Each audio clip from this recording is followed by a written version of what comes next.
ఇంకో simple example అండి, ఈ డెలివరీ యాప్స్ ఉన్నాయి కదా, అవునవునవును. One of the delivery apps పేరు ఎందుకు చెప్పడం కానీ, one of the delivery apps ఏం చేస్తుంది అంటే మీకు ఐటమ్ వేస్తారు, బిల్స్ వేస్తారు, హ్యాండ్లింగ్ ఫీజ్ అని రాసి కరెక్ట్. లాస్ట్ వచ్చిందని రౌండ్ ఆఫ్ చేస్తాడు. అంటే మీరు 119.87 అయింది మీ బిల్లు, 120 చేస్తాడు, 13 పైసలు.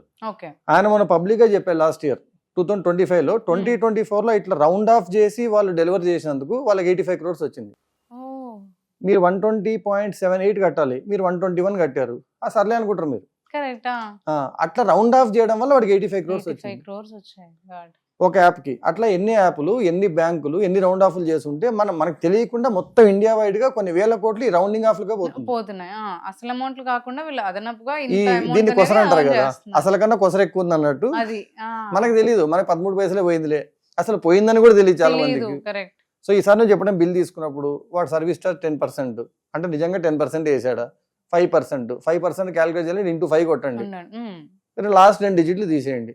ఇంతకంటే సింపుల్ క్యాలిక్యులేషన్ ఏమి ఉండదు. మల్టిప్లికేషన్ చేయడానికి మీకు క్యాలిక్యులేటర్ ఉంది చేతులు. మోసపోకుండా షాపింగ్ చేసుకోండి,